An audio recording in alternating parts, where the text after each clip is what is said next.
From this day young, forever be true. Cherish this life that's destined for you. Live your life with kindness and care. Remember, Allah will always be there, be there. Nikahun mubarakun, zawajun mubarakun, an-nikahu min sunnati. Alhamdulillah. Wassalatu wassalam. Ala Rasulillah wa ala alihi wa sahbihi ajmain. Amma ba'd. A'udhu billahi minash shaitanir rajim. Bismillahir rahmanir rahim. Hunna libasul lakum wa antum libasul lahunna.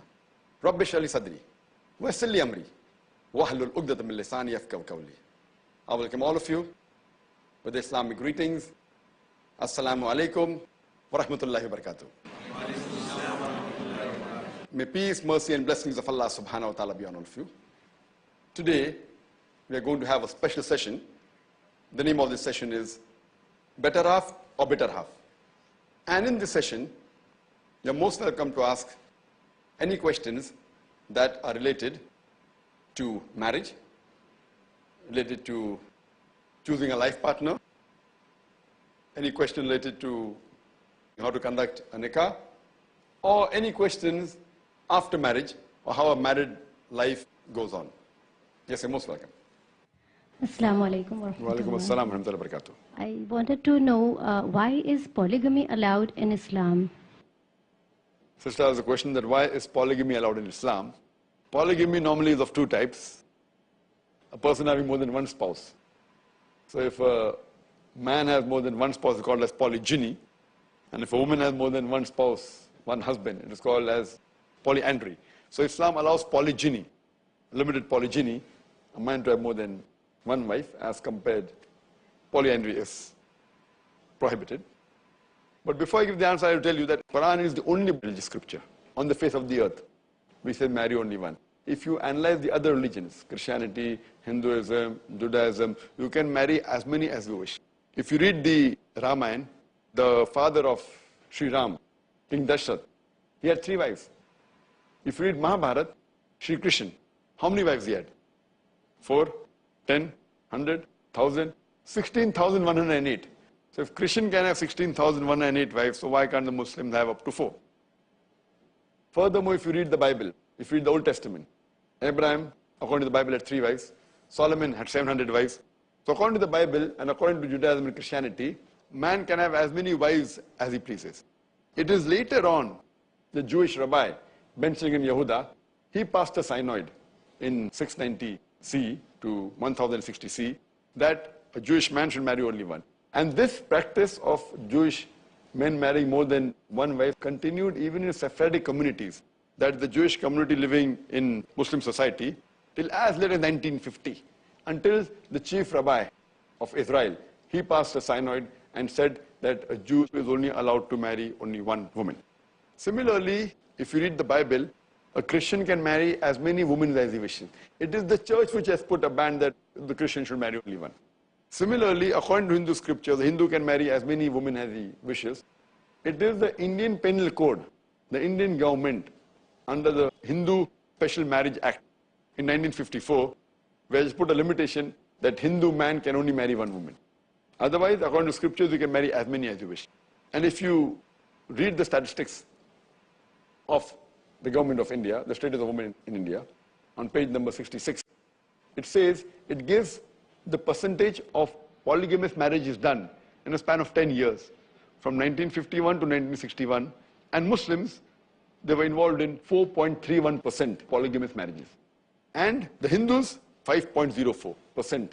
That means 0.75% of the Hindus, they do more polygamous marriages as compared to the Muslims. Now let us analyze what does the Quran say. Quran says in Surah Nisa, chapter number 4, verse number 3. Marry women of your choice in 2s, 3s or 4s, but if you can't do justice, marry only one. So this statement, marry only one, is only given in the Quran and no other religious scripture. Let me tell you that polygyny, a man having more than one wife, is not compulsory in Islam. It is mubah, it's optional.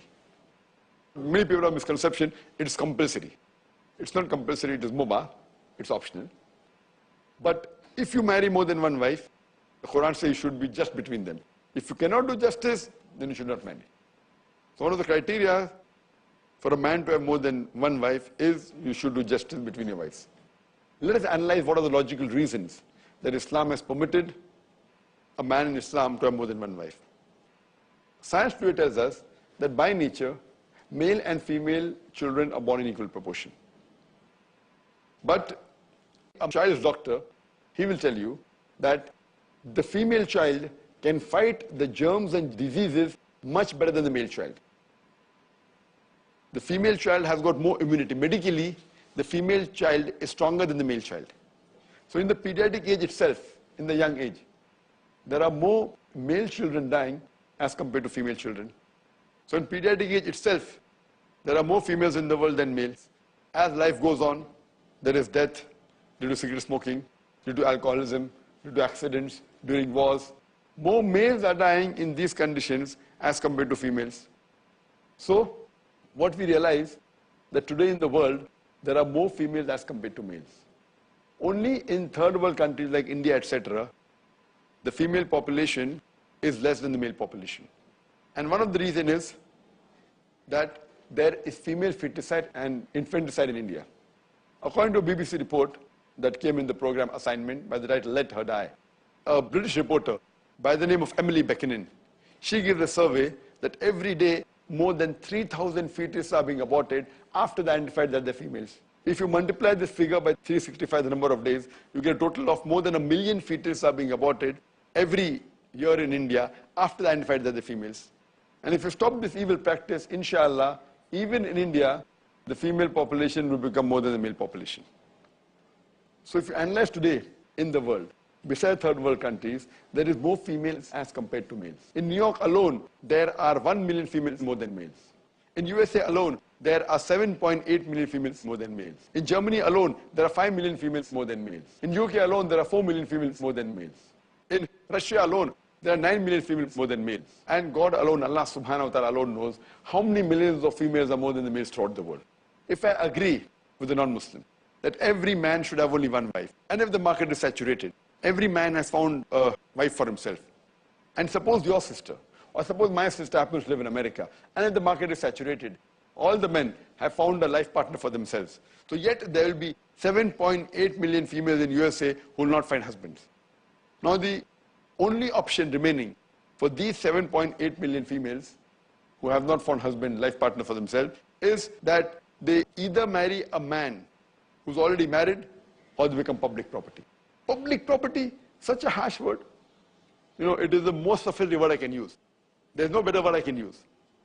Therefore I call it that either have the choice of marrying a man who already has a wife or becoming public property. If you analyze in the Western world, especially in America, on average, a person, before he settles down with a life partner for good, he has on average 8 sexual different life partners before he settles down with one. That's what the survey says. And after marriage, how many has is not mentioned in the survey? On average 8. Imagine. And there in America, having mistresses is common. 2, 4, 10, 20,000, no problem. But having more than one wife, legally, it doesn't go down their throat. And I do agree that no woman, no girl would, under normal circumstances, like to share the husband. That is without doubt.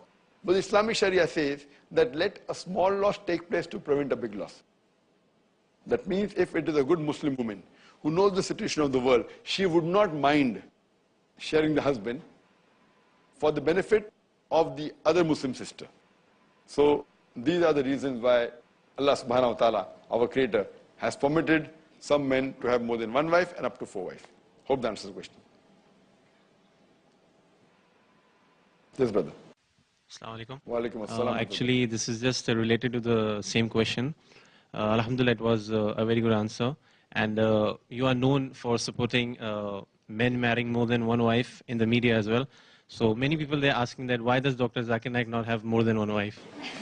Your question that I am there supporting men marrying more than one wife is wrong. I am supporting by giving permission. The question is that why don't I marry more than one wife?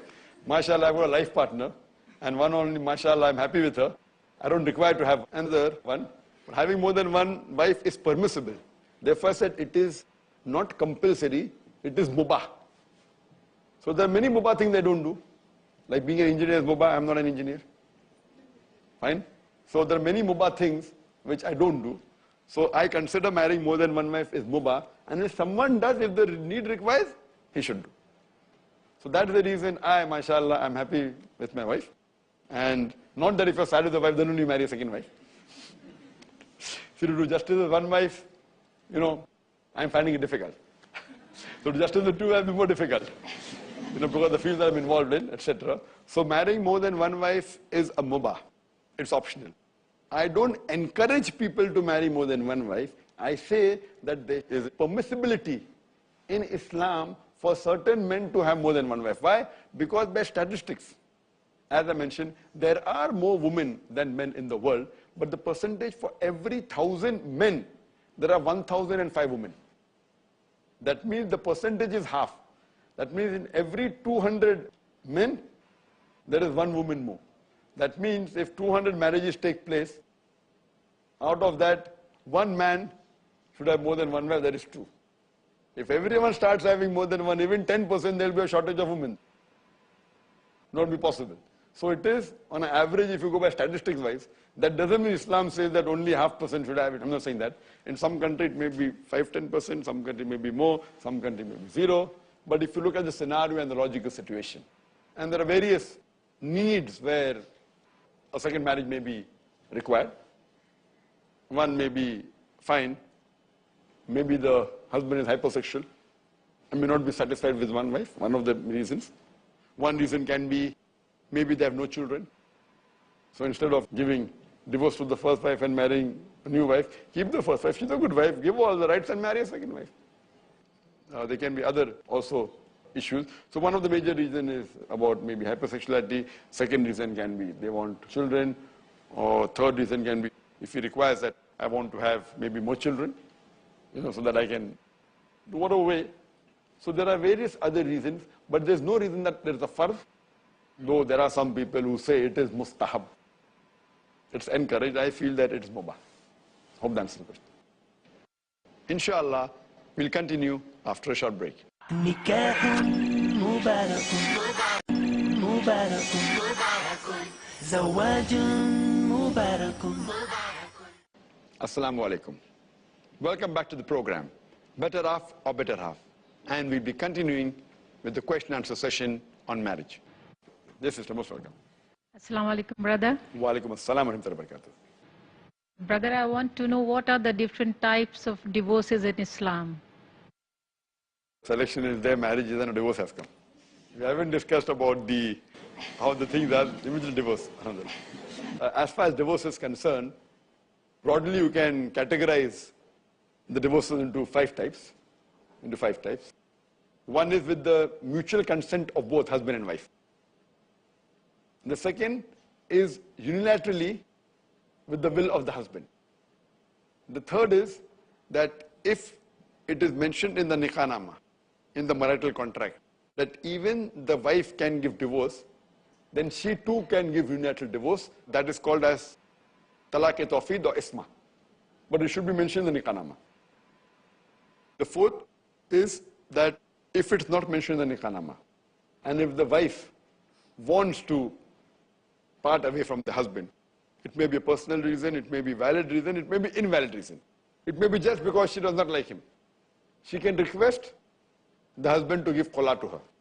Request him to divorce her. It's called as khula. And the last is the fifth type. That if the husband doesn't agree to give khula, and if the husband ill-treats her or does not give her rights, she has a right to go to the qazi and do nikah-e-fasq. Nikah-e-fasq means nullification of the marriage. So these are broadly the five types of divorces that are there. And some people club two types and make it into four types, etc. But broadly, these are the types of divorces that can take place in Islam. Hope that answers the question. Yes, sister.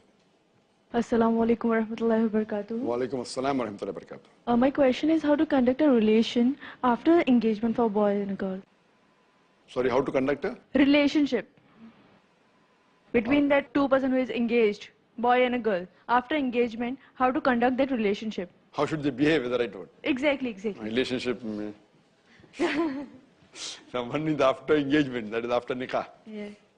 Sister asked the question that once, I understood the question, that how should a girl and boy behave after the engagement has taken place and the nikah hasn't taken place. So a relationship normally has many meanings. So how should she behave? What is the level of modesty, etc. See, in Islam, there's nothing like engagement. I am going to be engaged tomorrow. Oh, going to be engaged? That means engaged to be engaged. Once you have an interview, husband, wife, and the parents or whatever, whoever the elders agree, so finish. That's the engagement. That's already done. Okay, now we'll have the engagement, after 1 week. So it's not the engagement, it is engaged to be engaged. These are all the other cultures that are there. So once you decide that you're going to get married, it is finished, already engaged. So the right thing is that once you decide you're going to marry, fine, you can decide the date after a few weeks, after a few months, or whatever, it is no problem. But to say that, okay, we will have the engagement, and then maybe you change the ring, or do something, or do haldi and do mehendi or whatever it is, all these are cultures. But there's no problem following any culture as long as it doesn't go against the Islamic Sharia. If it's not against Quran Hadith, I'm not telling keeping engagement is haram. I'm not saying that. So if it's part of the culture, there's no Quranic verse saying that don't keep engagement, no Hadith saying don't keep engagement. So you can keep engagement, but it is not part of the Sunnah, it's mubah. So you want to do mehendi, you want to do haldi, no problem. But see to it doesn't go into extravagance, it doesn't break any of the rules of the Sharia. Now coming to a basic question, that after the girl is engaged, after they decided to get married, maybe after a few months, how should she behave with each other? Your behavior with the would-be husband or would-be wife is not the same as husband and wife. Please note that. That is the Western culture. Once you are engaged means no problem. You can do everything. Even before engagement you can do everything, after engagement everything, and after marriage also everything. So that is Western culture. So here it is that your hijab should be maintained. As far as the part of the Quranic verse that lower your gaze, looking at a woman, Surah Nur chapter 24 verse 30 as I mentioned, and Surah Nur chapter 24 verse number 31, telling the men and the women to lower their gaze, should not stare. That can be relaxed, but relaxed means, fine, because engagement is there. So that can be relaxed a little bit. Relaxed doesn't mean that complete freedom. But yet the hijab should be maintained. You cannot say that if you're going to be engaged, and the girl cannot say, I need not wear my hijab. I can come without my scarf. Hijab should be maintained. Same as with a non-mahram. He is yet your non-mahram. Fine. If during the first interview, if the husband insists that you can relax a little bit of hijab because I want to have a better look at you, so certain hijab can be relaxed. Certain, not to a great extent.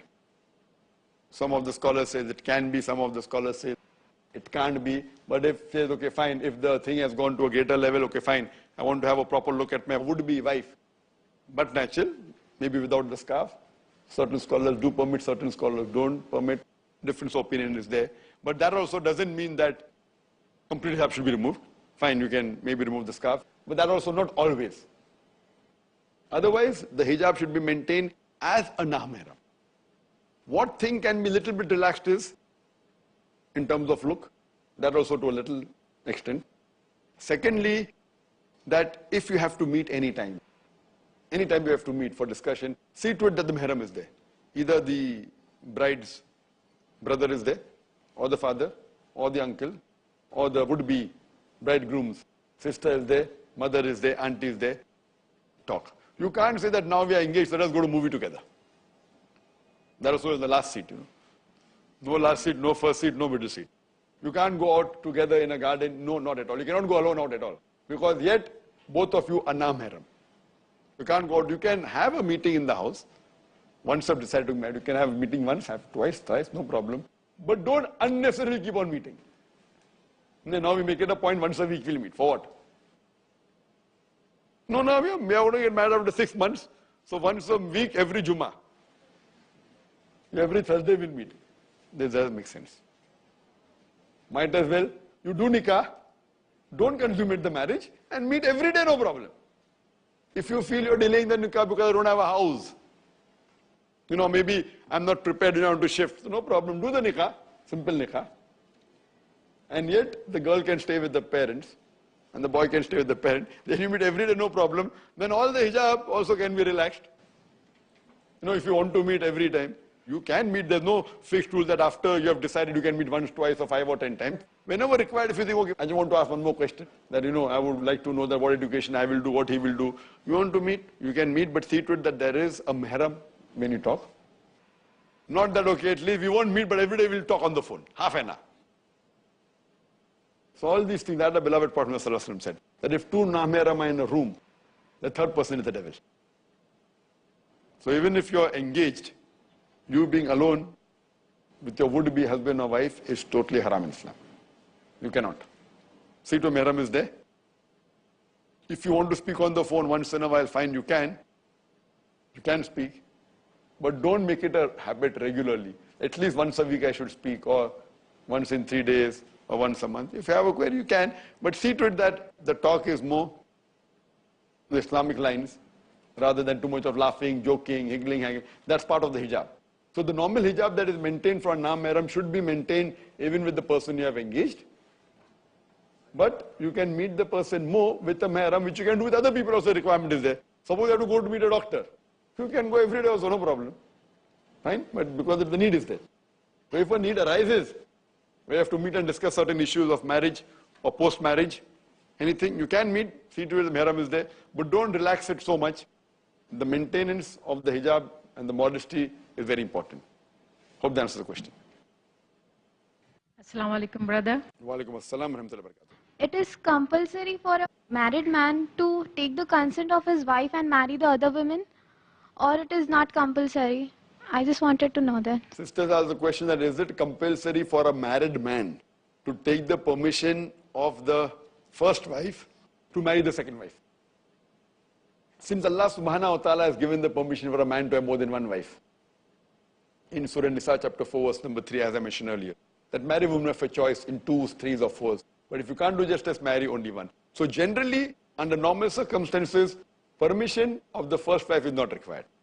But if it's mentioned in the Nikah that when the girl and boy get married, man and woman get married, and if the wife puts a criteria, the would-be wife puts a criteria in the Nikah that I'll only marry you under the condition that you do not marry a second wife, then it becomes compulsory that he should take permission. So generally, it's not required. If it's mentioned in Nikah, it becomes fard. But according to me, though it's not compulsory, I feel it is preferable. Highly recommended. Fine? But yet not a fard. Even though it's not a fard to take permission, I would say preferable. It is not fard. But I feel it is compulsory that he at least informs the first wife about the second marriage. But if he is married, you cannot keep it a secret. Why? If he keeps it a secret, he cannot do justice between both the wives. Don't keep it a secret from the second wife. Don't keep it a secret from the first wife also. Best is take permission. If you can't, no problem, at least inform. If you can't inform before, at least after marriage you inform. Why? If you do not inform after marriage, and suppose you want to spend a couple of days with your second wife, you tell the first wife, okay, I'm going for business now. Lie. You cannot do justice. You will have to say hundreds of lies. Tension always. Oh, if my first wife comes to know about my second wife. So you see to it that you go in a place where there are no friends who know about it, and then you meet your friends, there is going to be chaos. Inform, let the chaos be when you're informing. Temper will go up. The temperature will go up and down. Few days, not talking, etc. It will settle down. But if not permission, at least informing according to me is a fard. Because, though most of the scholars don't say it is fard to inform, why do I say? Because the Quran says that if you marry more than one wife, you have to be just between them. Now how can you be just without informing? So what you'll do? You'll do injustice to one of them. You spend more time here and less time there. You give more attention to one, depending on who's more demanding. If the second one says, I'm demanding, no, I'll only marry you if you spend 5 days. So you tell your first wife, I'm going 5 days out for business. So there will be lack of trust between the husband and wife. So therefore what my thing is, at least inform and tell the reason that why. And a good Muslimah should not mind that the husband and one wife, for whatever reason, as long as the reason is legitimate.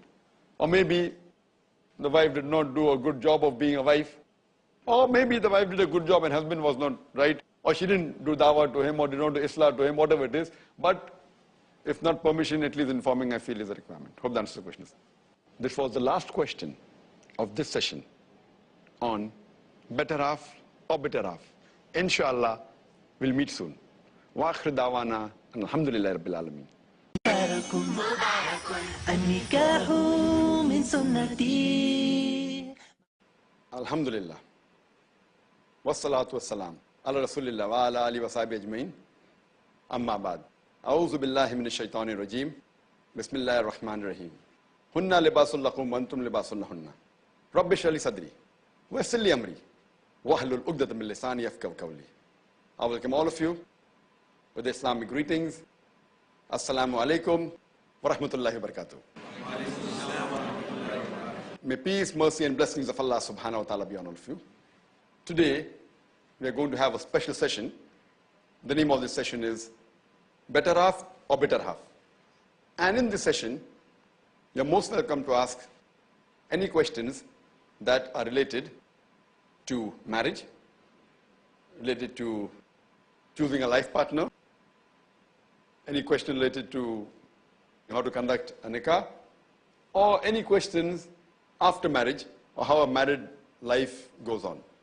In short, questions before you say, I do, or before you say, Kabul hai, or before you say that I accept it, and questions after you say, I do, or after you say, Kabul hai, or after you say, I accept it. So that a person's married life is as per Quran and Sunnah. In short, today's question and answer session would be dealing with how to have a successful marriage, questions on wedlock or padlock. So if the marriage is successful, it's a wedlock. If it's not, becomes a padlock. So there are special sessions, and that is the reason, mashallah, we have got more sisters than gents, and we have more than 50 sisters and about 10 gents. So as to do justice to both, you'd expect about 5-6 questions from the sisters and then 1 question from the brothers.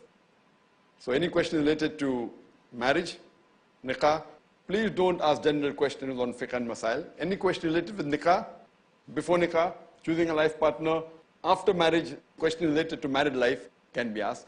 Don't ask general questions on women's rights or men's rights. That can be dealt in another session. So brothers and sisters are most welcome to ask any questions on better half or bitter half, wedlock or padlock. Yes, Brother Arshi. Assalamu alaikum. Wa alaikum assalam wa rahmatullahi wa barakatuh. What if in a situation where the second wife does not mind you being just to her?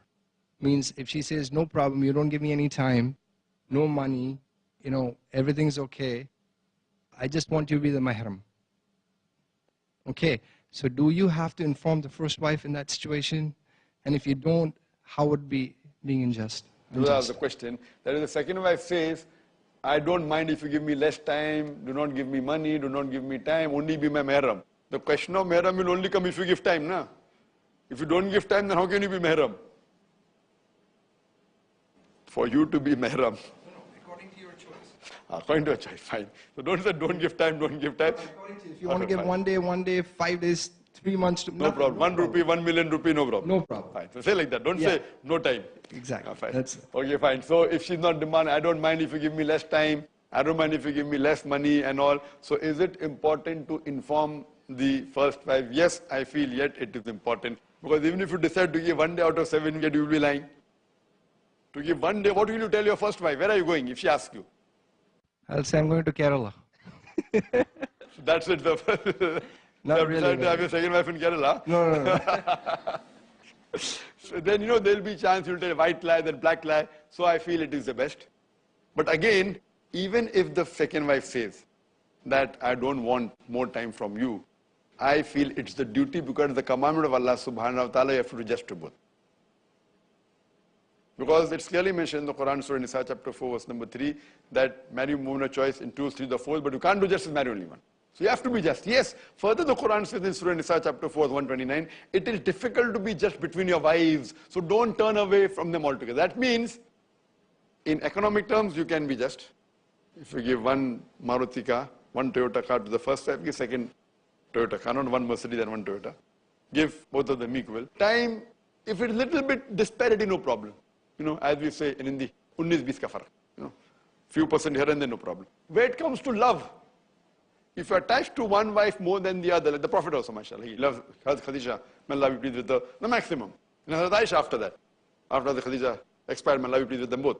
That doesn't mean you neglect the other wife. So based on this, I feel that informing, I feel, is compulsory. Yes, brother. The question is that, if supposing you have to marry a second wife, if you intend Not to. I. No, whoever, a brother. No, he said, if you have to marry, I said, inshallah. A brother. Inshallah. So. Everyone is targeting me, huh? No. The thing is that, what if the sister, if the sister says, okay, you marry me, and before the marriage, she says, you don't have to be just.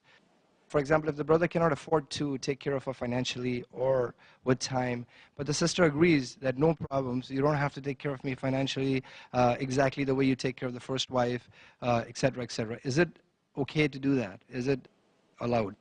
Whether a person is rich or poor is never the criteria to be just. It is more difficult for a rich man to be just than a poor man, actually. A rich man would give a Mercedes to one person and the other may give a Toyota car. Equality is important. So irrespective whether poor or not, money is never the criteria to be just. So irrespective what you're earning, whether you're earning 5,000 rupees or whether you're earning 5 lakh rupees, 500,000 rupees or 5 million rupees. Justice means equality.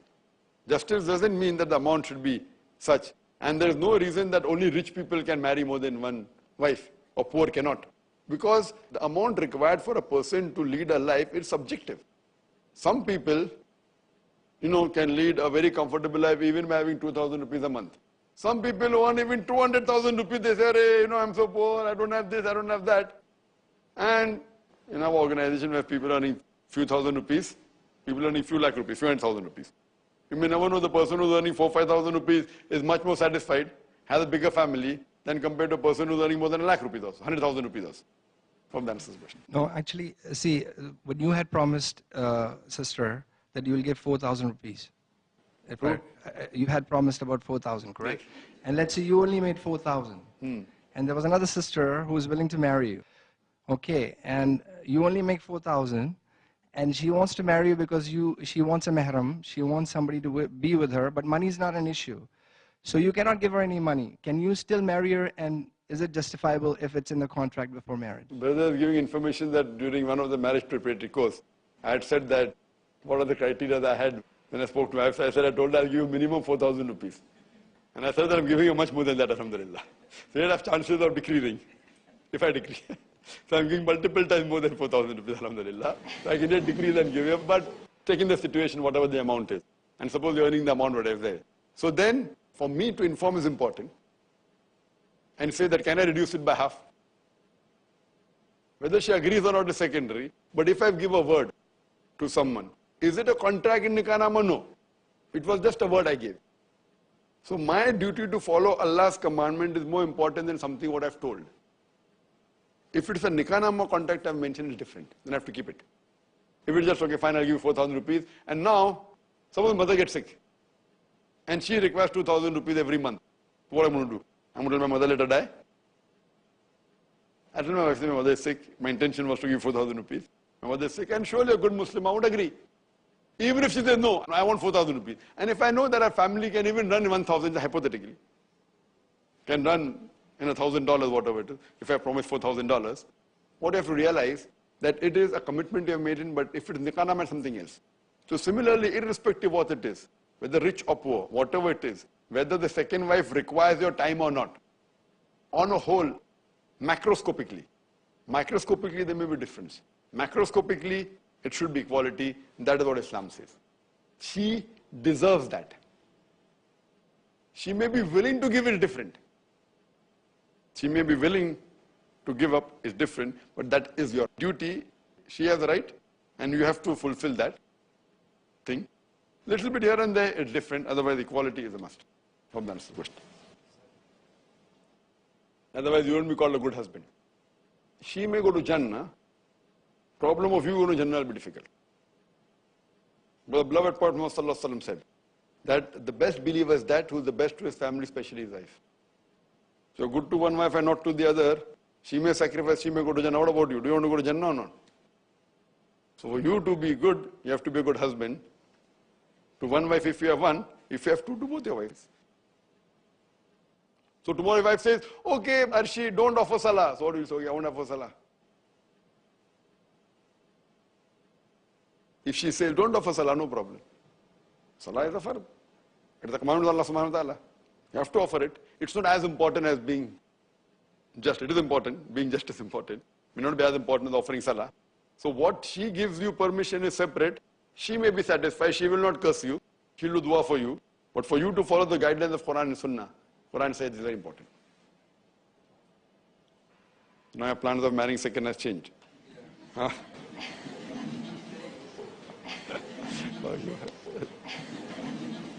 Inshallah, we'll continue after a short break. نكاح مبارك مبارك زواج مبارك. Assalamu alaikum. Welcome back to the program, Better Half or Better Half. And we'll continue with the question answer session on marriage. Yes, sister, most welcome. Assalamu alaikum. Wa alaikum assalam. I'm asking from the perspective of a teenager. Today it's very common to have people so-called falling in love. And I would like to know that how do I convince my Muslim friends who have so-called fallen in love to go about and how to refrain from falling into the vices of staring and stuff like that. And the second question is that if the girl or guy is virtuous, then how should I ask them to go about?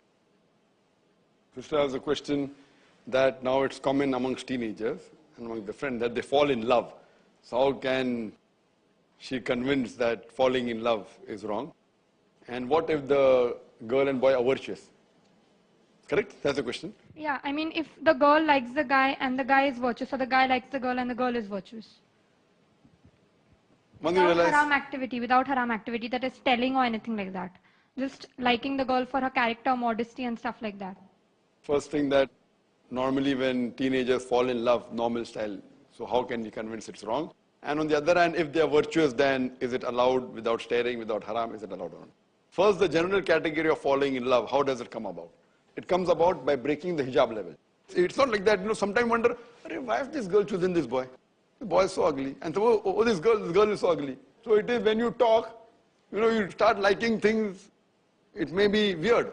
So therefore, interaction, too much unnecessary interaction between the opposite sex is to be prevented. Not that you can't speak, but if you speak to opposite sex, you have to lower your gaze. So all these things happen because of not following the hijab level. Maybe the girl is not wearing the proper clothes, Islamic clothes, or the boy is not wearing. Or maybe they're wearing Islamic clothes, but the clothes per se is not only hijab. That is one aspect of hijab, the extent.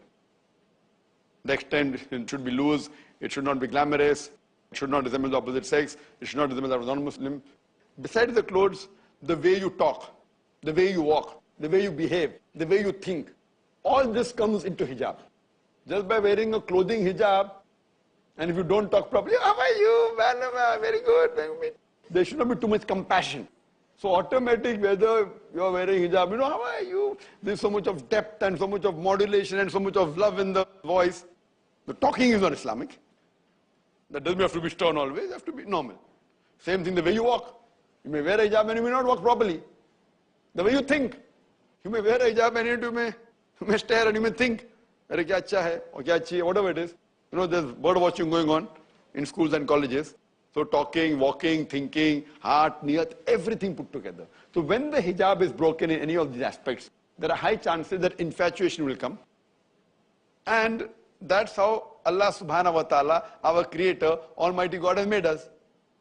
If you keep on talking opposite sex and nothing happens to you, then you require a psychiatrist. If you keep on talking often to an opposite sex and say, I talk but nothing happens to me, then you require a psychiatrist. Something has to happen. There's something wrong with you. If you follow Islamic principle, lowering the gaze, saying to it be the hijab level, then nothing happens, that is fine. They're not a normal human being. You keep on talking, hello, hi, shaking hands, comment, pinching, everything, it goes on. So these things, that's the reason then you fall in love. Now, in these cases, in colleges and schools, the criteria for love is far away from the Islamic criteria. 99.9% it is not virtue. If it was virtue, one of them would have stopped. Maybe he is virtuous, but not very virtuous, but alhamdulillah, better than the others, and yet he may fall in love. That's possible. He may not be able to tempt the feeling. If the hijab, the girl or the boy has a little bit lowered, and they get into that infatuation, attraction, and yet they may be virtuous, but not totally. There's nothing like love before wedding in this sort of cases. So there's nothing like LBW, LBW you have in cricket. Nothing like love before wedding in Islam. Therefore, I always say, it is more important to love the girl you marry than to marry the girl you love. It is more important to love the girl you marry than marry the girl you love. We have these Romeo and Juliet, Laila, Majnu, Shiri, Farad. And people say that if Laila, Majnu or Romeo and Juliet would have married, they have come to know what is the problem, they would have had in married life. So it's always more important to love the girl you marry than to marry the girl you love. Now coming to the second scenario, where sister has asked that there's a girl and a boy. Both of them are Islamic, both of them are virtue, but they fall in love. One side, two sides, she didn't say. One side. Two sides is difficult, no? To purchase. So she's taking on the one side, falling in love with the person, and the thing is there that Islamic, is it allowed? So if a person is a virtuous girl, she is not breaking any rules of the hijab, she is following all the hijab rules, talking, walking, everything, alhamdulillah. But she knows of a person who is also virtuous, and she's fallen in love. Is it accepted? It is accepted. Accepted that she desires to marry a boy who she knows of, who is Islamic, it's accepted. But it's not the love that you have in today's age. That is one-sided. The best is, if she knows that she should propose. Simple. She should propose Islamically. Maybe through a brother, through a father, through uncle. Send the proposal. So if she's fallen in love, fine. That should not stay for long. Fine. As you said, teenage. Fine, teenage also no problem. On the higher side of the teen, no problem. Propose. Send the proposal.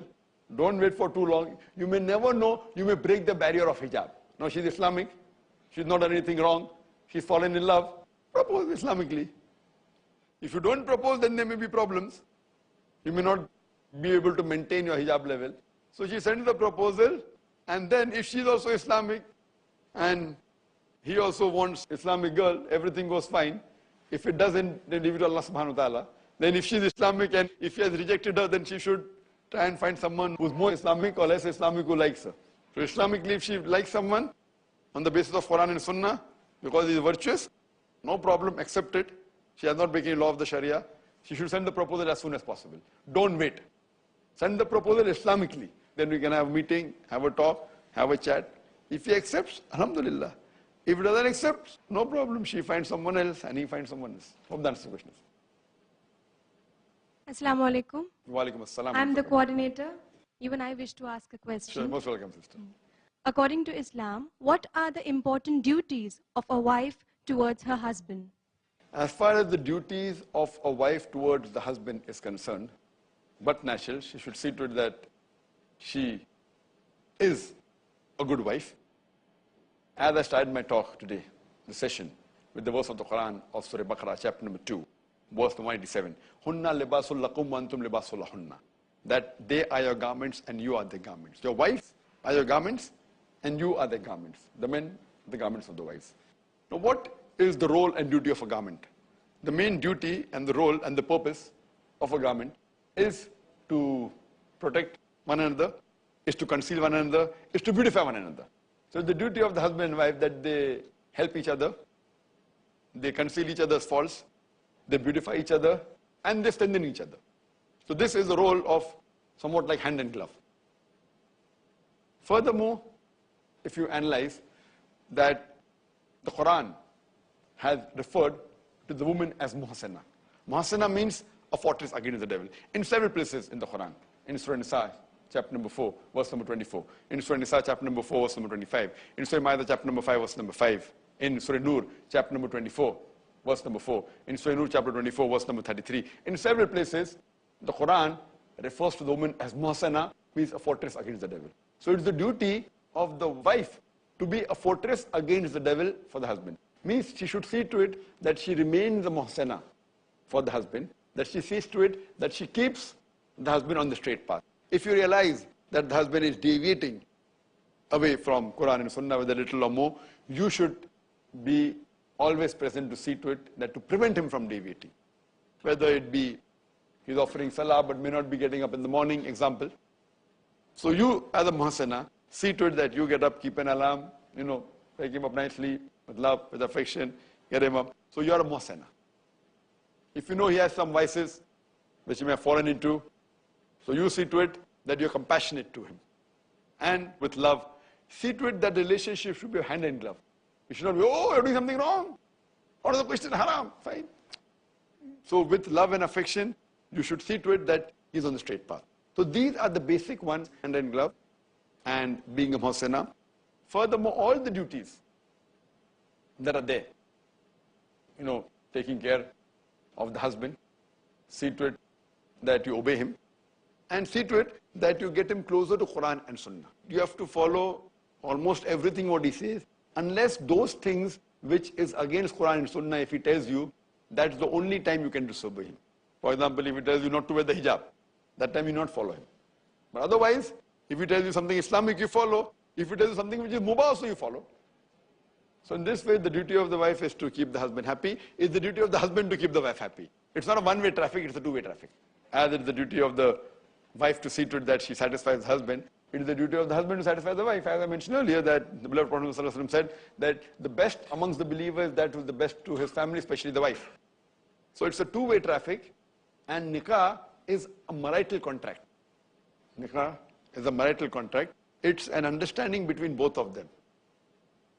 And how well they live, how well they understand each other, it all happens if you're close to the Quran and Sunnah. But see to it that not that you are only outwardly close to Quran and Sunnah. It should be inwardly. If a wife gives respect to the husband automatically respects the wife. If the wife does not respect the husband will not respect her. Even if the husband is bad, if the wife is good, the extra good she is, the more easier for the husband to come and be good to her. That's what the Quran says in Surah Anfal.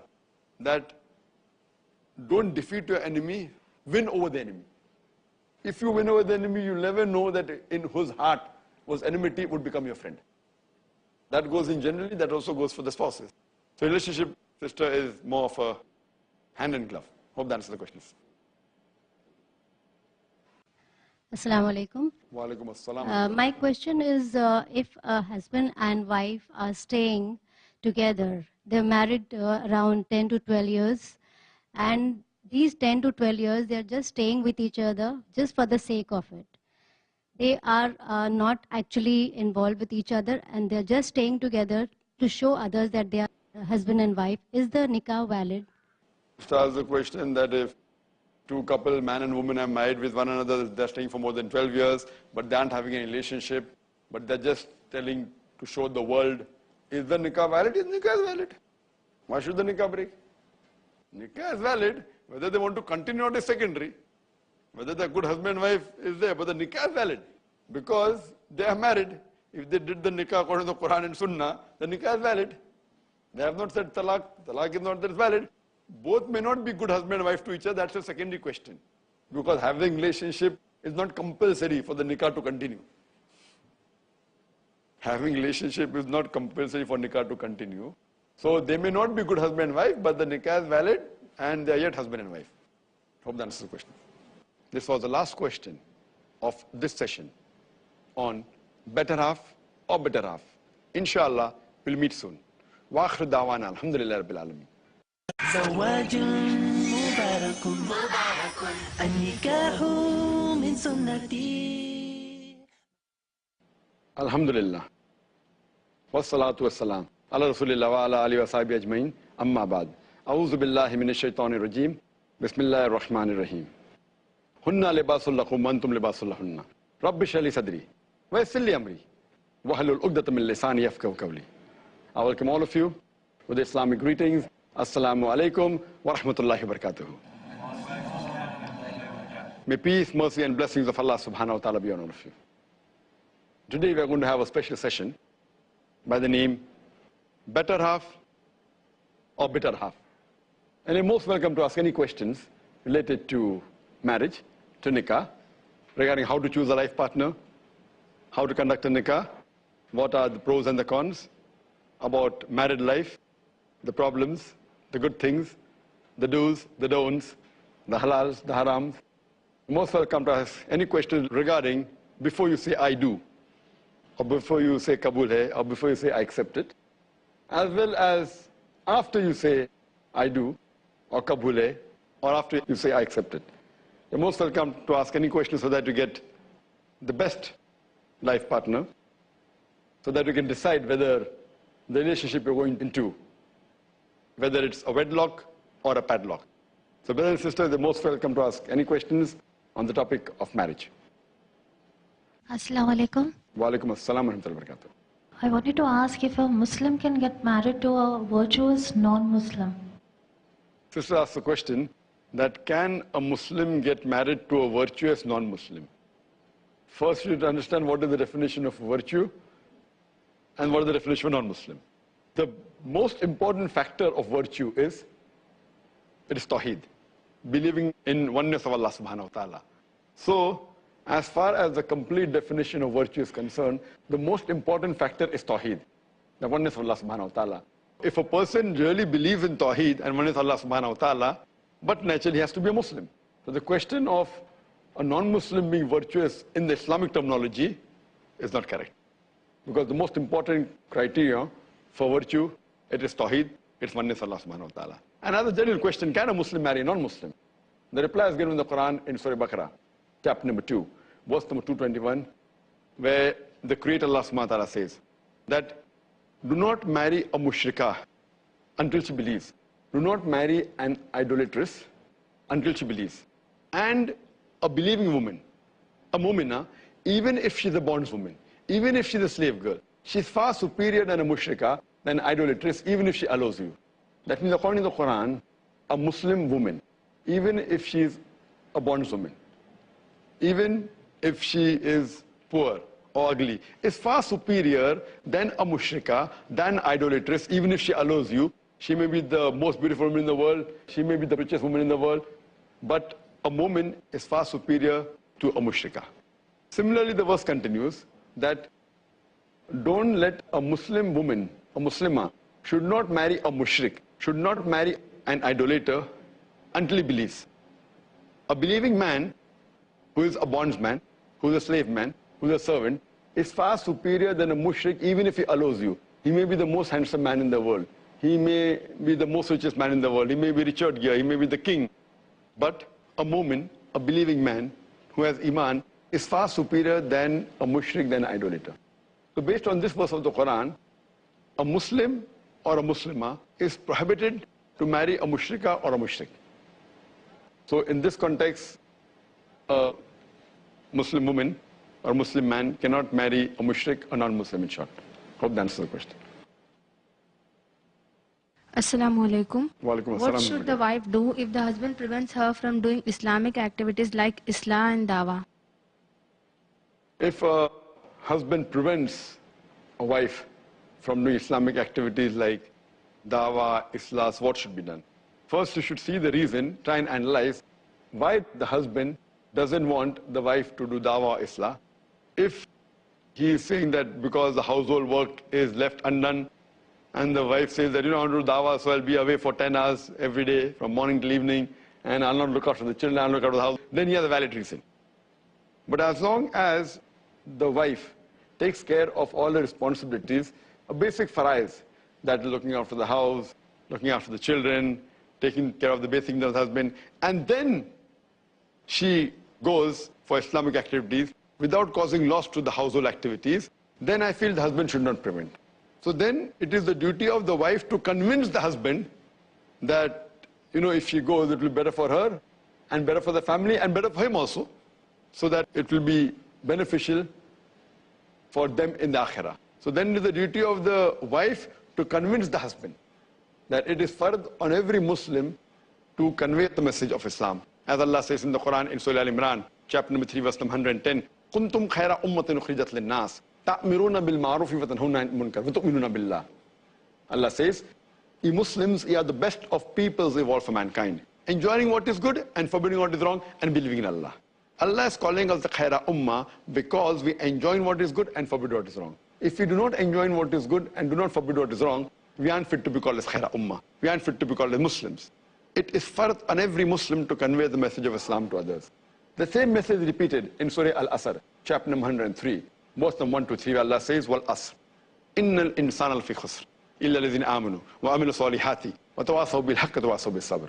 That by the token of time, man is verily in a state of loss, except those who have faith, those who have righteous deeds, those who exhort people to truth, that is dawah and islah, and those who exhort people to patience and perseverance. So one of the 4 criteria for a person to go to Jannah is that he or she should do dawah and islah.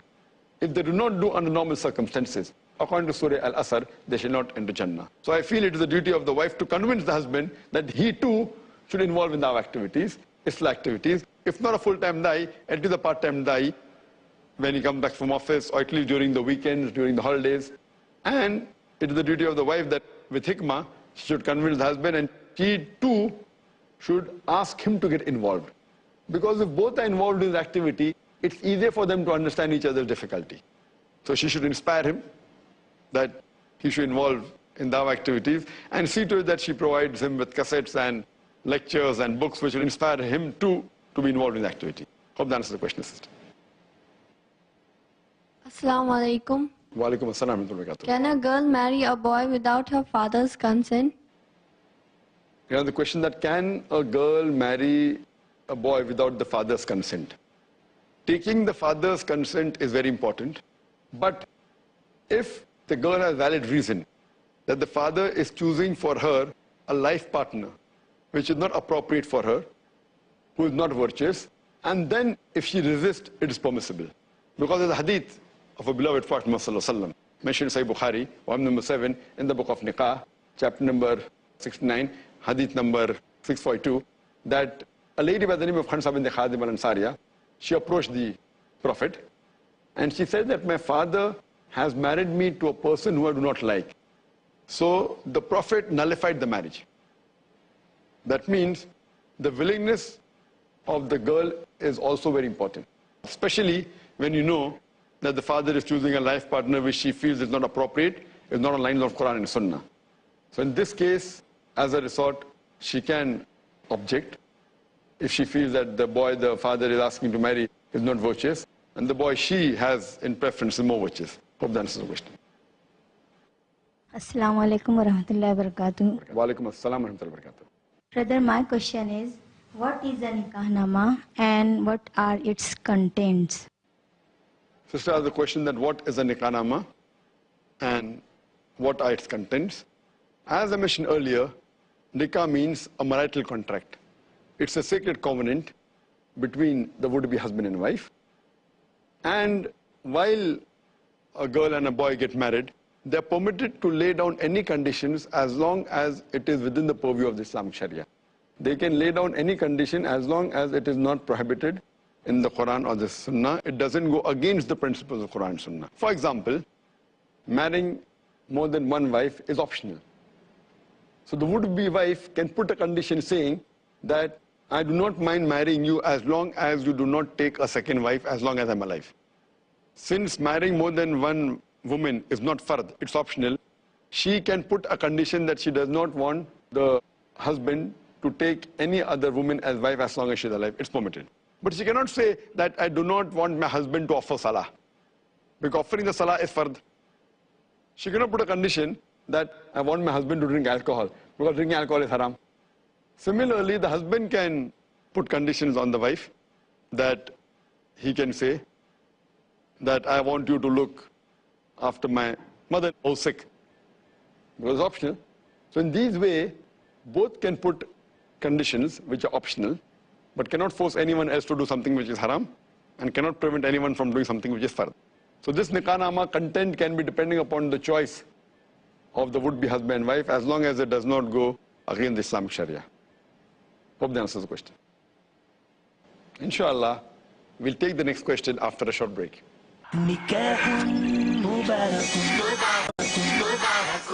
زواج مبارك. Assalamu alaikum. Welcome back to the program, Better Half or Better Half. And we'll continue with the question and answer session on marriage. Any of the sisters have any question? Assalamu alaikum, Brother Zakir. Wa alaikum assalam wa rahmatullahi wa barakatuh. My question is, why it is said in the hadith that sujood may be allowed to the husband when it is only exclusively for Allah? Sister asked the question that sujood may be allowed to the husband even though it's exclusive for Allah. I mean, sister, hadith you're quoting is wrong. The hadith of the Prophet ﷺ, that if sajda would be allowed to anyone besides Allah, then I would have asked you to prostrate to do sajda to your husband. That is right hadith. What you're saying is totally, it's not permitted. The hadith of Muhammad ﷺ is that Prophet said that if sajda would have been permitted to anyone besides Allah, then the Prophet said, I would have asked you to do sajda to your husband.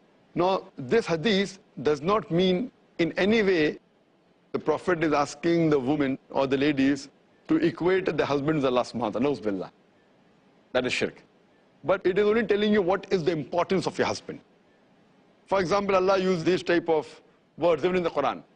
Allah says in the Quran that if Allah has begotten a son, tell them, those people who say that Allah has begotten a son, tell them that if Allah has begotten a son, I would be the first person to bow down to him. That doesn't mean that Allah has a son and you should bow down. The question of Allah having a son does not arise only. So there's no question of bowing down. If Allah has a son, I would have been the first person to bow down. Similarly, bowing to anyone besides Allah subhanahu wa ta'ala does not exist. And but natural, this is just an analogy, a statement, an idiom to show the importance of the husband. As far as the wife is concerned, he's very important. It doesn't even mean that after Allah subhanahu wa ta'ala, the next person of importance has been no. As a Muslim, after Allah subhanahu wa ta'ala, we have to love the Prophet. And Hadith says that if you do not love Allah and the Messenger of Allah more than your own life, then you cannot be a true mu'min.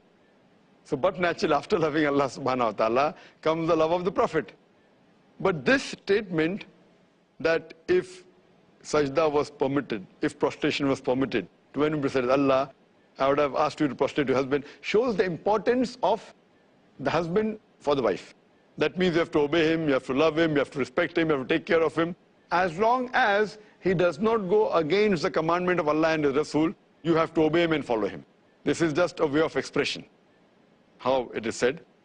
And same way, there are hadith on the vice versa, that the best mu'min is a person who's best to his family, especially the wife.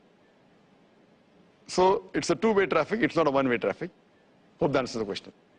Any of the sisters have any question? Brother, Assalamu alaikum rahmatullahi wa barakatuh. Wa alaikum assalam wa rahmatullahi wa barakatuh. Brother, what should the wife do if the husband commits a major sin like adultery, drinks alcohol, etc.? If the husband is involved in major sins like adultery, having intoxication, having alcohol, she should be a good muhsana, that's the fortress against the devil, and prevent the husband from continuing with that major sin. So she should be instrumental in trying to stop the husband from continuing the adultery or continuing doing the major sin like having alcohol. So she should try a level best and first try and find out that why did he get involved in this major sin of drinking alcohol? Does he have bad company? You should see to it that you request him to change his company, change his friends, and see to it that he comes out of this evil sin. Similarly, if the husband is involved in adultery, you try and find out what is the reason that he got involved. Again, can be bad company, can be involvement in certain activities. So it's the duty of the wife to see to it that she becomes his mosana, his fortress against the devil, and try the level best to try and get the husband out of the sin. If the situation continues, so then depending how well the wife is able to convince the husband, then she has to take a decision that what is it a point of no return. Then she takes the decision that should she continue with the husband who she has tried to get him out of the sin. Maybe you've tried for 2 years, 3 years, 4 years, 5 years. Or you say, okay, fine, that the other aspects of the husband is really very good. He's very good. Everything else is fine. Only this one point, only has alcohol. Everything else is excellent and very good. Fine, I don't mind compromising. Yet to continue trying to see to it that he comes out of alcohol. So that is the decision that is taken by the wife. And how well is she able to convince the husband to come out. But she should never give up and try and continue till the last moment, till she convinces him. Hope that answers the questions. Any other sisters have any questions? Assalamu alaikum. Wa alaikum assalam wa rahmatullahi wa barakatuh. Please, could you explain what is the procedure of divorce? This is the question that what is the correct procedure for divorce? Divorce is talaq that's prevalent in our society, in our culture, is of different types. There's one procedure that, the husband just says, talaq, talaq, talaq, and the divorce takes place. This is called as talaq-i-bidah. It is not proven from Quran and Sahih Hadith.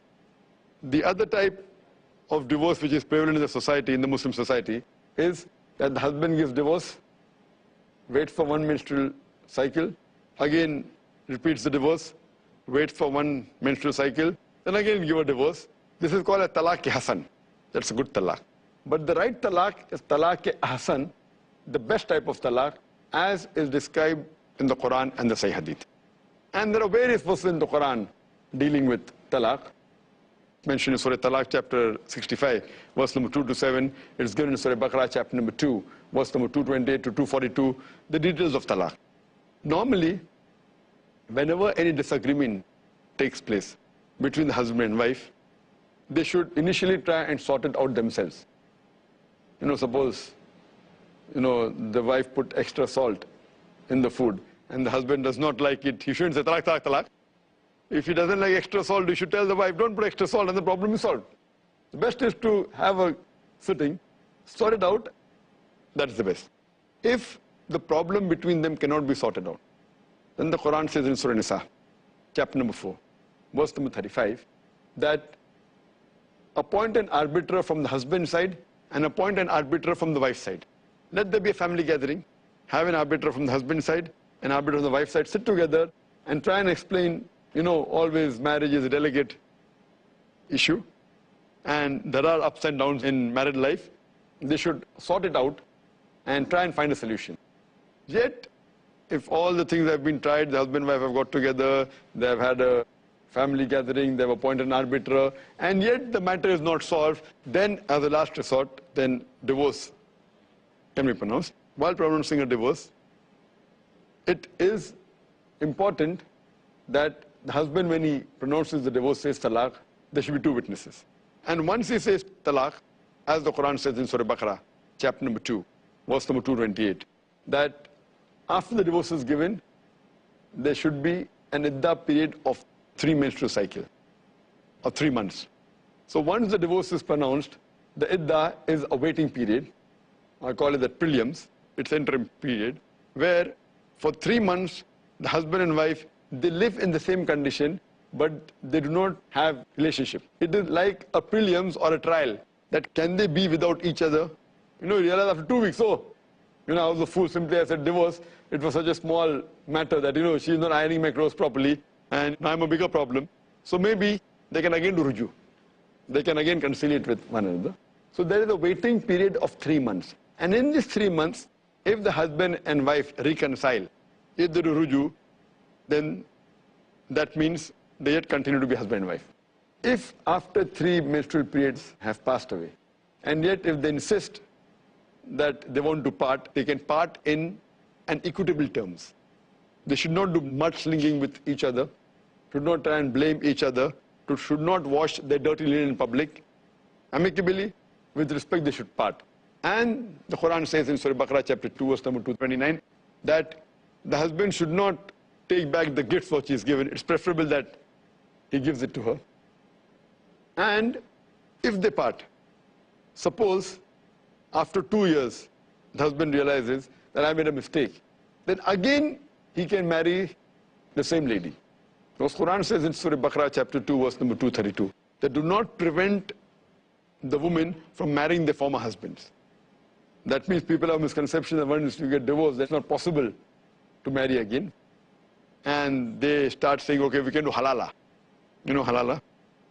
Halala means trying to get someone to marry the wife so that she becomes legitimate. This is totally not permitted in Islam. In Islamic principle, if you read the Quran, the same man and woman can get married even after first divorce has been given, after the iddah period is complete, but they should remarry with a new nikah and a new meher. Again, if they remarry and something wrong takes place, again the same procedure, have consultation with husband and wife, appoint arbiter, then give divorce, have 2 witnesses, then part. Again, if they want to reconcile maybe after 2 years, again they can reconcile, but new nikah, new meher. Again, if they have a problem, again they can part, but at this moment it is the last. Quran says in Surah Baqarah chapter 2 verse number 229 that divorce is only permissible twice. The third time it is irrevocable. Means the first 2 divorces you give can be revocable, but the third divorce is irrevocable. It cannot be undone unless the wife marries another man and consummates the marriage. So now people have come up with this concept of halala, that fine, if I've given divorce, talaq in one shot, and then I repent, so he lets his wife sleep with another man, and then after one night, then they give divorce, and they marry and consummate the marriage, then after one night, they give the divorce, and again remarry. This is totally haram. It's totally haram. Islam prohibits it. You cannot do this, you cannot plan it. What it says, that if the husband and wife marry, and again they divorce, again they marry, this marriage is not gudda guddi ka khel. It's not, a doll marriage, where you're marrying, 2 dolls together, and then break it and again want to reconcile, again want to break it. So if you give divorce thrice, it is final, irrevocable. Like I remember young days, my mother used to say, that bahar jayenge to dal atte ka bhav malum padega, dal atte ka. I used to wonder what is dal atte. It is dal and atta. When you go out, you'll come to know the price of dal and flour. When I was a kid, I what dal atte ka. Maybe it's an idiom, dal atte ka. Then I came to know what she meant was dal and atta. When you go in the market, you will come to know what is the price of dal and flour. So it's not a gudda guddi ka khel. So now, okay, now enough. Enough of marrying and reconciliation, finish. Now you marry somebody else. And then, if she marries another husband, that lady, and then she realizes I was cribbing. My first husband used to give me 5 hours a day. This new husband does not even give me 2 hours a day. The first one is better. So if she marries a new husband, and then they realize this marriage is not working well, and then if the divorce takes place in a normal procedure, same procedure, mutual consultation, appoint an arbiter, husband, wife side, try and solve the problem. If it's not solved, then give a divorce, wait for 3 menstrual cycles, 3 monthly periods, then part, and then she can marry the first former husband who has given her divorce twice. So this talaq-e-hasan is a talaq which is described in the Quran, the Sahih Hadith. The other 2, talaq-e-bid'ah is an innovation, and talaq-e-hasan also. The best is talaq-e-hasan, which I have described, which is on the basis of Quran and Sunnah. Hope that answers the question.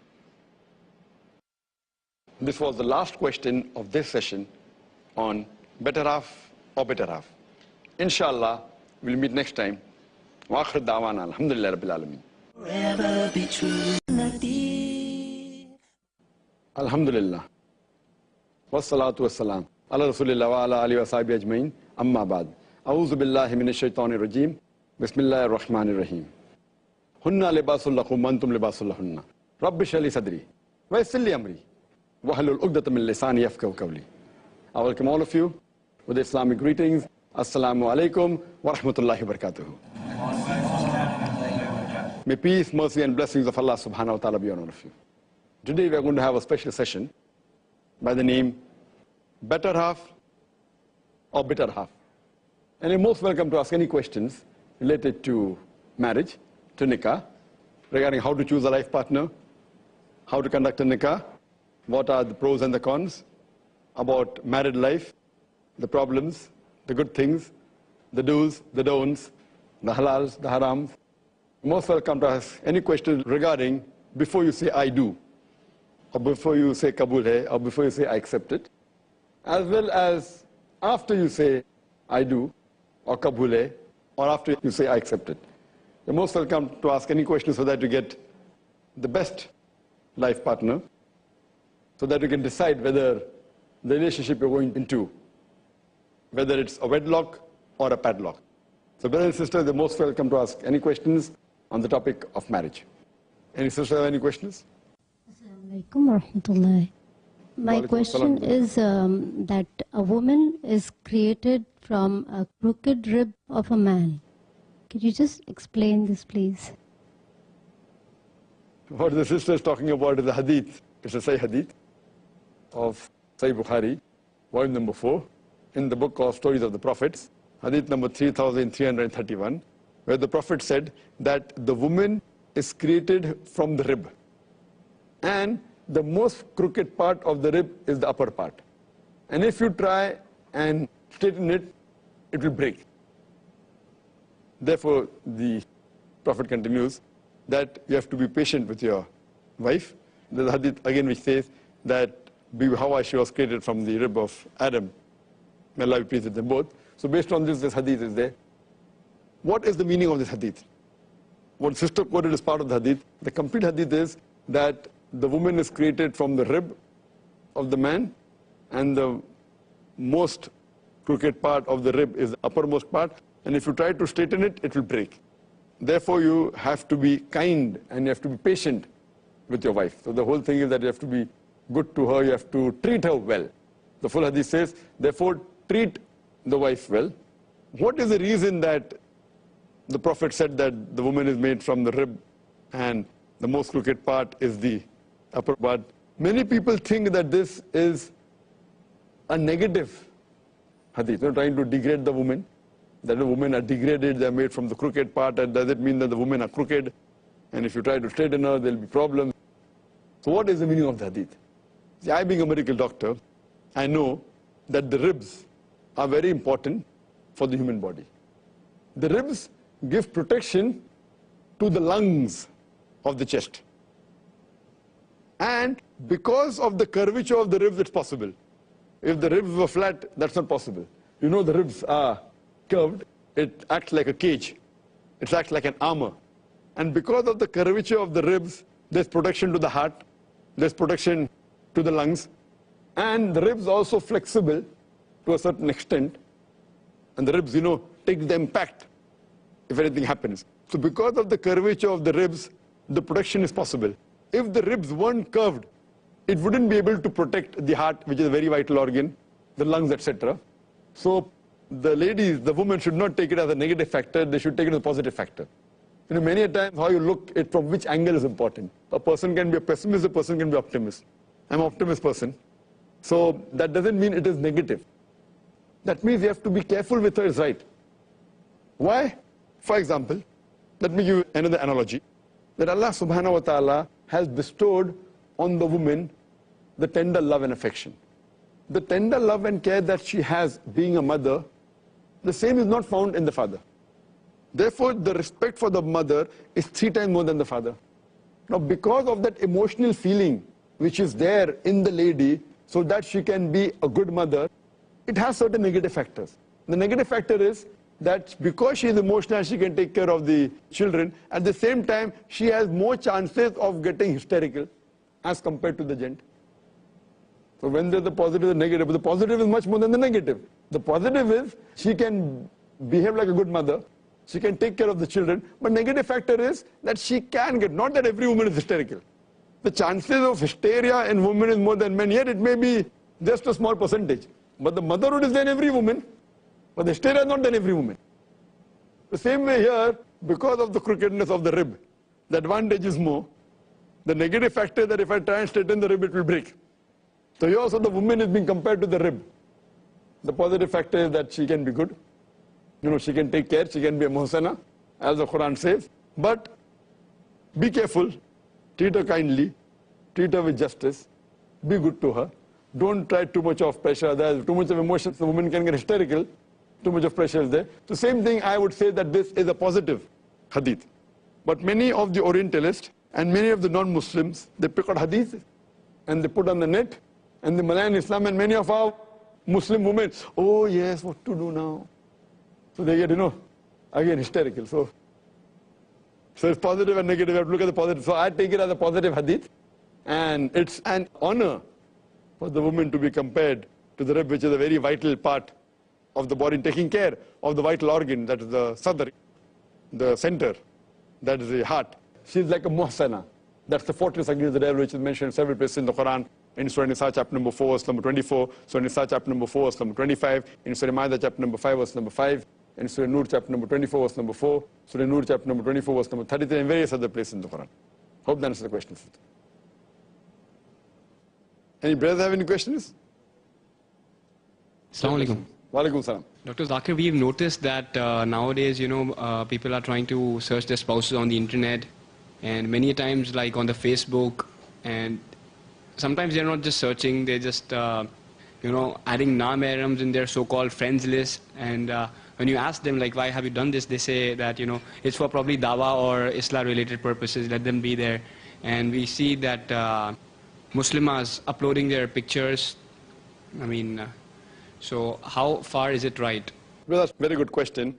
That how far is it Islamic for a person to search for spouses, girl for a boy and a boy for a girl, on the internet, uploading the photographs, whether it be for searching, whether spouse, whether it be for doing dawah, etc. I feel that as long as they do not break any rules of the Sharia, that's the normal answer for many things, and even this thing.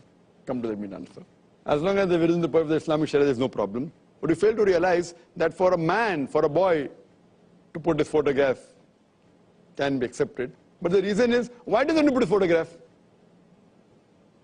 Why does he want to put his photograph on the website is the question. I'm talking about general, for doing whatever it is. Now, as far as searching a life partner is concerned, if a boy puts, there's no problem, but the girl, I feel it's not permissible. For a girl to put up a photograph looking for a life partner in a website is not permissible. Personally, if a person comes through the parents, through a known friend, through an Islamic organization, gives the photograph, no problem at all. It is within some boundaries. And see to it that even that time, when a girl gives the photograph, see to it that if it's rejected, it comes back. Don't distribute 20 here, Fatafat, and then see to it that if you're really serious, goes to an Islamic person, goes, and see to it comes back. Or it comes back to a person who okay, keep it. If you show it, get it back. That's very important. But on Facebook, anyone can download it. Anyone can take out a printout. Main naam hai receipt. So it's out of the question for applying. Magazines are at least okay. Because when you go to a matrimonial column in an Islamic magazine, there it is just the address and a brief sketch. There's no photograph. What is the height? What is the complexion? What is the do's and don'ts? That's fine. That's no problem at all. But going on the website, there are many other things. Then okay, fine. Then you can chat. See, again, chatting. Why you want to chat forward? So when you do a personal chatting one-to-one with a nah-mahram, whether searching for a life partner or not, I feel, if not totally haram, it is at least makruh. Many scholars have given fatwa it's haram. Many good top scholars have given fatwa it is haram. For a lady to chat, not for searching a mahram, otherwise it's haram. Many scholars have given. I'm not going to that extent. I said if not that, at least it is makruh. Even while doing dawah. While doing dawah, if a person has his own photograph and everything and conveys and goes and chats and all, fine. If you go in an anonymous name and maintain that, maintain all identity, and go and do dawah to a certain level, it's acceptable. But while doing dawah, being open, okay, I'm so-and-so, I'm living so-and-so, I'm doing dawah and then dawah, what happens otherwise? Therefore, I say a man should do with man and female to female, male to male, female to female. You have that you want to go and do dawah in colleges and then you go in sitting in a room and chatting in a closed room and the third person is the devil. Fine? I'm talking about live. This goes to a certain extent, to a lesser extent, but even on the net. Then if it becomes too close, then you like to meet and fine. Man, there's so many cases. Chatting, oh, London, no problem. Then one day wants to go, oh, you want to come to London? When you're coming, what's the flight number, so and so? Fine, I'll be at the airport, or whatever it is. And there are so many cases, whether Muslim or non-Muslim. This is how the human nature is. So I agree with those that it is not permitted for opposite sex. Fine, you want for information, go to a website, get the information, download it, fine. But chatting, if you have exclusively only for ladies, no problem, gents, no problem. And for matrimonial, I am not in favor at all. If not haram, at least makruh. That's for sure. And what happens that what guarantee do you have? Your chatting means, and that's where it starts. That's where it starts. You chat and you start liking the person. When finally you see the product, dil laga ghadi se pari kya cheez hai, wohi idhar hai. And then we say, out of all the cases, this, how you met? No, I met on the internet. Where is he? UK. Where is he? USA. What? So first, the affinity has come. It's not Islamic affinity. It is opposite sex affinity. It comes, and when you meet, you realize what was there. What was Islamic? Nothing actually. Looks, nothing. But the affinity is there. Then you go against your parents. Then you go against the person. And this is very common. So therefore I am totally against. Known evil is better than unknown evil. At least you know a person, okay, fine, Islamic ways, these are a little bit less. You know he's secure doing a job. You know his background. You know his parents. You know his friend circle. You know he has no vices. This person, what do you know? Just by chatting on the internet, what do you know? What is he doing? Maybe possible. Those people who have such marriages, they may be successful, a few. But it's too much of a risk. Going to a foreign country, you know what's going to happen. And you leave everything what you're doing here. It's totally, I feel, it's not correct. So therefore you have to be careful using such things. Yes, going to a magazine for this fine, and then you go to shadi.com. I don't know what shadi.com is. I only heard that name. I don't know how they conduct. But if it's done Islamically, it's possible, but it is very difficult. I don't know, there may be some Islamic websites which may be taking precaution not to put photograph, only taking the information like how they do in the magazine. Possible. Maybe, I don't know of any. Maybe, I'm not very internet savvy. I have my staff doing, I hardly use the internet. So in this way, I don't know, but if there is something following all the guidelines of the Islamic Sharia and seeing to it that the girls and don't chat on their own, you go to a bureau, no problem. Go to a bureau, ask for information. Someone is moderating in between as a moderator, no problem. But you going chatting live with the person, I feel it's leading you away from Allah subhanahu wa ta'ala. Hope that answers the question. Inshallah, we'll take the next question after a short break. نكاح مبارك زواج مبارك نكاح مبارك زواج مبارك. Assalamu alaikum. Welcome back to the program, Better Half or Better Half. And we'll be continuing the question and answer session related to the topic of marriage. Yeah, Assalamu alaikum. Wa alaikum assalam wa rahmatullahi wa barakatuh. I wanted to continue with my earlier question, and I wanted to ask you that if a person has already fallen in love, even if the person is not following hijab, and because of that gets into it, but later on realizes his or her mistake, then how would a person convince the person who has fallen in love? What measures would you give to stay away from it and to maintain the hijab, and so that the person does not fall prey to his or her desires, like staring and stuff like that? Just to ask the question,